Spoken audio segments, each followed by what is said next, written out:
ठीक है भैया, अगला टॉपिक है हम लोगों का वैदिक काल। क्या है? वैदिक काल। वैदिक काल।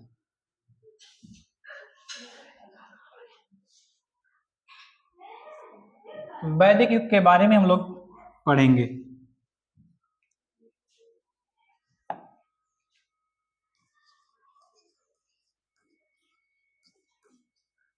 वैदिक काल को दो भागों में बांटकर पढ़ा जाता है।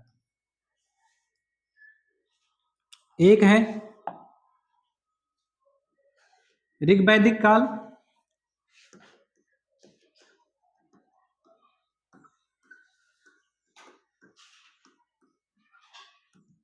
ऋग्वैदिक काल, और दूसरा है उत्तर वैदिक काल।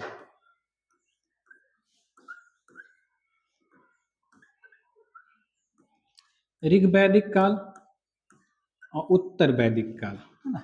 ऋग्वैदिक काल का जो समय है, वैदिक काल के अगर हम लोग समय की बात कर लें तो वैदिक काल का जो समय है वो कितना है? 1500 ईसा पूर्व से लेकर 600 ईसा पूर्व तक ये वैदिक काल का टाइम पीरियड है। अगर हम ऋग्वैदिक काल के टाइम पीरियड की बात करें तो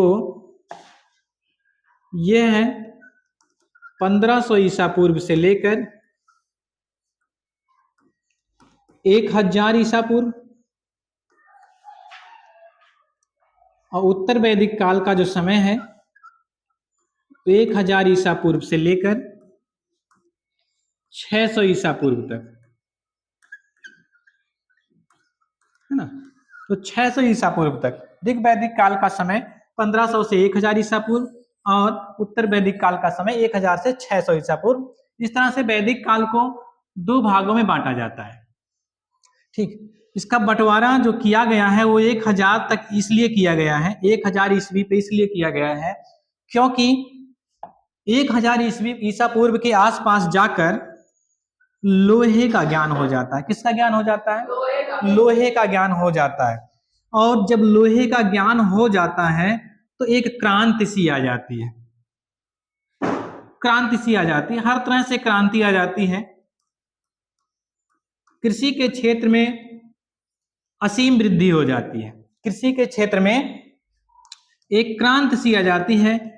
क्यों?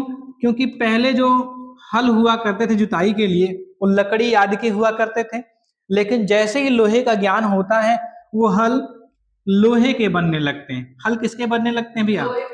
हल लोहे के बनने लगते हैं, जिससे जुताई, खेतों की जुताई गहरी होती है और उत्पादन कई गुना बढ़ जाता है।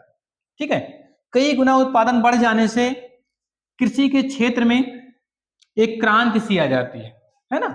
और जब उत्पादन काफी ज्यादा हो जाता है तो आगे चलकर धीरे धीरे बाजार व्यवस्था उदय हो जाती है ना। साहूकार महाजनों का उदय हो जाता है ना। वो एक्सेस अनाज को खरीदने लगते हैं और धीरे धीरे वो एक बाजार व्यवस्था का उदय हो जाता है।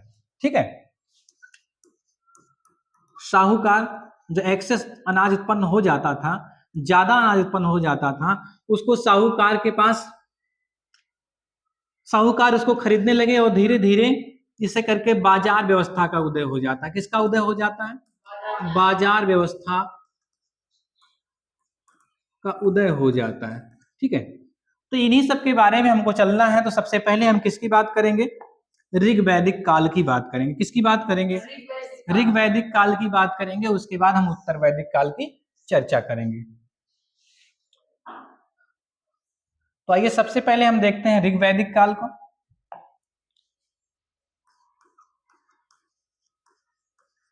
ऋग्वैदिक काल, ऋग्वैदिक काल जिसका टाइम पीरियड कितना है? 1500 से 1000 ईसा पूर्व। 1000 ईसा पूर्व की यह सभ्यता है ना।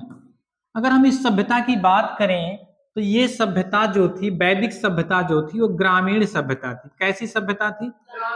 अभी इससे पहले हम पढ़ के आए हैं सिंधु घाटी की सभ्यता, वो कैसी सभ्यता थी? नगरीय सभ्यता थी। लेकिन यह जो सभ्यता है, यह हमारी कैसी सभ्यता है? ग्रामीण सभ्यता है ना। ऋग वैदिक काल में 7 नदियों का उल्लेख मिलता है। कितनी नदियों का उल्लेख मिलता है? 7 नदियों का उल्लेख मिलता है। उस 7 नदियां कौन कौन सी हैं? उल्लेख मिलता है ना, जिसमें है आपकी सिंधु, सतलज, सिंधु सतलज रावी, ब्यास, झेलम, चिनाब और सरस्वती। इन 7 नदियों का उल्लेख मिलता है।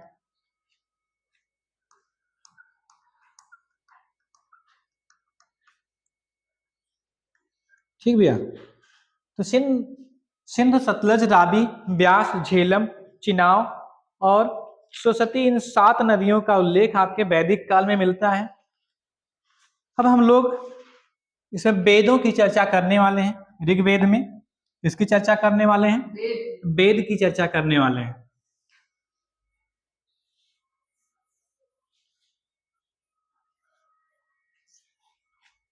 अगर हम वेदों की बात कर लें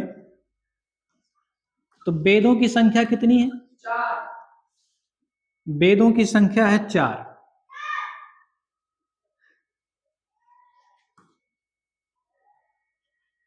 वेदों की संख्या है 4। आइए देखते हैं कौन कौन से वेद हैं। तो सबसे पहला वेद है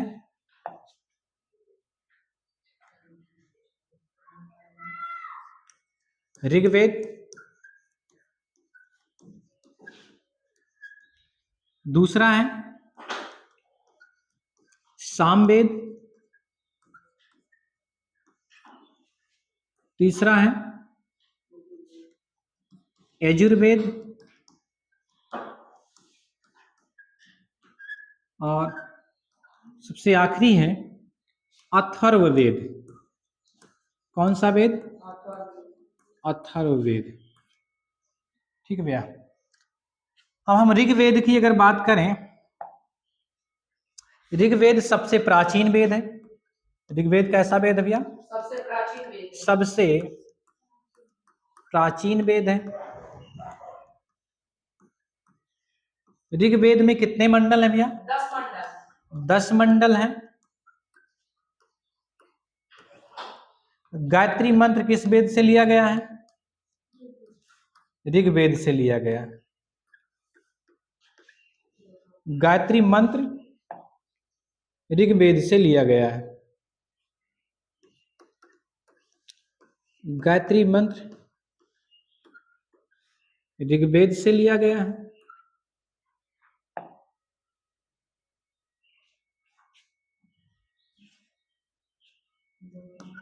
ऋग्वेद से लिया गया है। तो कुछ खास बातें रहीं आपके ऋग्वेद से। तो हम सामवेद की अगर बात कर लें तो सामवेद को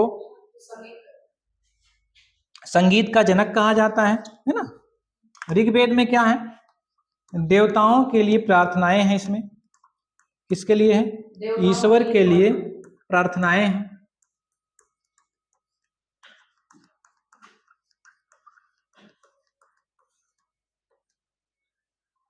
सामवेद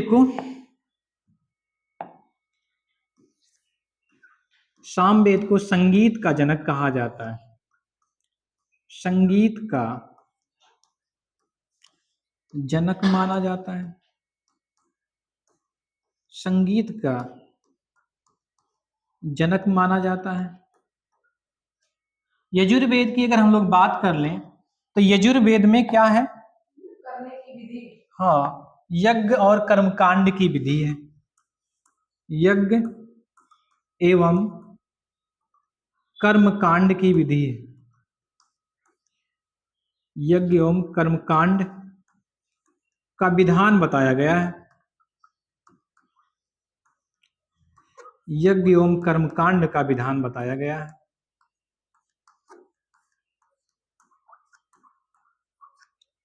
अथर्ववेद की अगर हम लोग बात करें, अथर्ववेद में क्या है?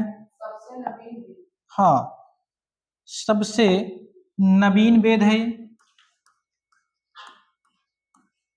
सबसे नवीन वेद है।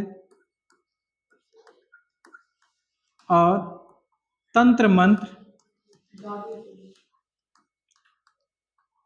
तंत्र मंत्र, इसको इधर लिख दे रहे हैं ना अभी, अथर्ववेद के बारे में, तंत्र मंत्र, जादू टोना, तंत्र मंत्र, जादू टोना, वशीकरण, प्रेम आदि बातें, आदि बातें जो कि अथर्ववेद में की गई है ना। तो ये कुछ खास बातें रही वेदों की, एक बार जल्दी से फिर से रिवाइज कर दे रहे हैं। वेदों की संख्या 4 है।